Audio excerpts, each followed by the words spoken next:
Welcome to Ooma Office.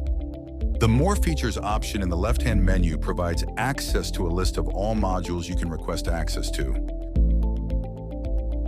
The top section displays the modules that are already enabled. Click on any of them to expand the view, where you'll see a brief description and an action button to open the module within the app.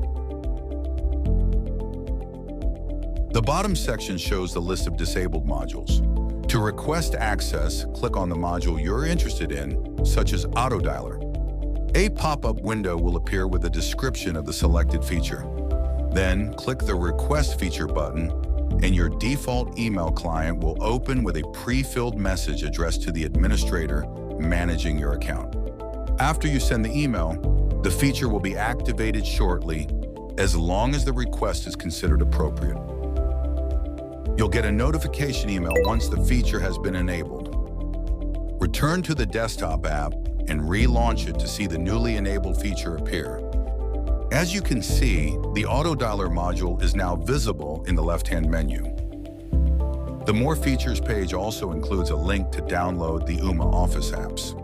Scroll down to the bottom section and click Download Ooma Office Apps. A pop-up window will appear. Click the Download Apps button there. You'll then be taken to Ooma Office support website in your browser, where you'll find links and QR codes to download various Ooma Office applications. Thanks for watching.